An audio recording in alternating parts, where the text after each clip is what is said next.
प्यारे बच्चों, सबसे पहले तो देवनारायण भगवान को मैं नमन करता हूँ। ठीक है, गिरिराज महाराज की, ठीक है। और इससे पहले आपके आने के पहले सारे लोग आगे के ट्रैक से सबको ले आए सब जिम्मेदारी से ले आए। देखो, जो सबसे बड़ी जो बात थी और जो कर्नल साहब जो देके गए हैं अपने समाज को, वो इतनी बड़ी चीज देके गए हैं। मैं कहता हूं ना, पहले कभी कोई देके गया और शायद आगे भी कोई नहीं देके जा पाएगा। मानते हो इस बात को? एक तरीके से समाज के लिए भगवान के बराबर का दर्जा है उनका, जिस तरह से संघर्ष किया और जो देके चले गए। कई बार हम मांगते रहते हैं, प्रयास करते रहते हैं, मिलता नहीं है, लेकिन उनकी रणनीति ऐसी थी, उनकी पकड़ ऐसी थी, उनका रुतबा ऐसा था कि वो काम करा के गए। ठीक है, इसीलिए हम सभी आज उनको बहुत सम्मान देते हैं। जब कर्नल साहब यहाँ पे आंदोलन करते थे 14, 15, 16 में यहाँ पे एसपी रहा हूँ, कई बार उनसे मिला हूँ, कई बार उनसे बात हुई है, तो इसलिए मैं उनको व्यक्तिगत तौर पे जानता हूँ। अब जहाँ बात बच्चों की थी, जो हमारे 372 वाले बच्चों की मांग उठाई, कहाँ गया बच्चा वो, ये है, और बाकी और साथी लोग हैं। एक बात बड़ी छोटी सी और मोटी सी समझने वाली थी कि हम लोग यहाँ पे 372 पद पे नौकरी मांगने के लिए ही तो आए थे ना, कि जो हमारा अधिकार है हमें दे दो, जो हम मानते हैं हमारा अधिकार है। और जाकर के जब हम ट्रैक पे बैठ गए तो क्या होगा, उसका परिणाम पता है आपको? जीवन भर नौकरी नहीं मिलेगी। समझते हैं इस बात को? रेलवे एक्ट का मुकदमा लेगा तो जीवन भर नौकरी नहीं मिलेगी। तो हम कर क्या रहे हैं? और मैं इसलिए वहां से चल के आया।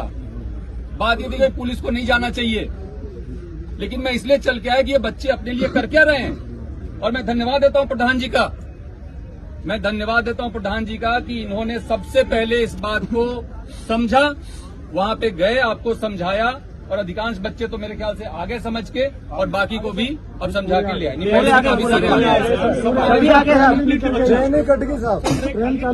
बहुत बढ़िया।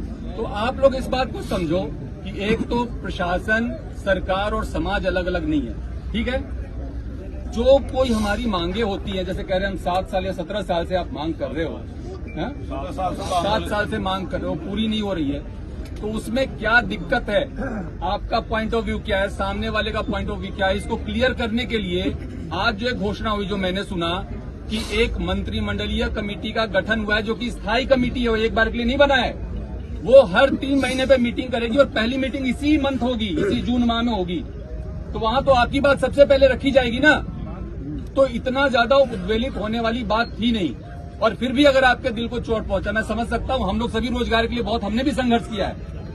हम भी कॉलेज में पढ़े, दिल्ली जाके पढ़े, नौकरियों के लिए कंपटीशन दी, फिर नौकरी हुआ तो नौकरी में हमें पता है कि एक बेरोजगार का दर्द क्या होता है। लेकिन साथ ही साथ अगर ये दर्द था तो थोड़ा सा धैर्य रखना चाहिए था, मैं मानता हूं। और मैं कोई आपसे दूर नहीं हूं, प्रशासन आपसे दूर नहीं है, कलेक्टर साहब, एसपी साहब आपसे दूर नहीं है, और न सरकार आपसे दूर है। मैं आपको कहना चाहूंगा, आपकी जो महापंचायत थी उसमें आपका बिंदु था, जितने भी उसमें पॉइंट्स तय हुए, आप देखिए तो 9वीं अनुसूची में कैबिनेट से प्रस्ताव पारित करा के भेजने की बात हुई। एक ये मन में हमेशा डर रहता है ना सबके कि कहीं हमारा आरक्षण खत्म नहीं हो जाए।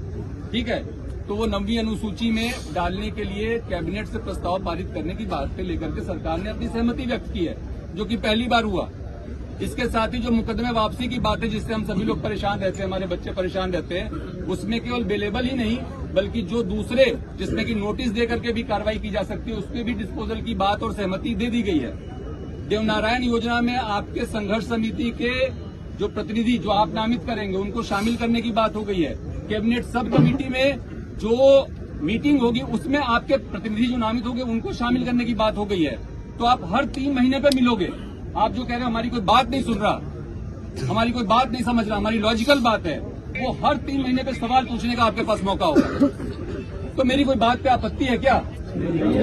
और इस देश में गांधी के देश में अगर गांधीवादी तरीकों को छोड़ करके हम दूसरे तरीके पे जाएंगे और बिना सोचे समझे जाएंगे तो अपना भविष्य अंधकार में डाल रहे हैं। तो मेरे को बच्चों इतनी बात कहनी थी। आप सभी बहुत समझदार हैं, पढ़े लिखे हैं, मैं आपका बड़े भाई जैसा हूं। अगर आप बड़े भाई की राय को मानते हैं, अभी आप लोग जो भी यहाँ बैठ के अपना तय करेंगे नीति रणनीति, उसके बारे में मुझे कुछ नहीं कहना, लेकिन मैं कहूंगा कि जो भी निर्णय लिया करो उसमें अपना भला तो पहले सोच लिया करो, जिससे कि आपका बहुत भारी नुकसान नहीं हो जाए।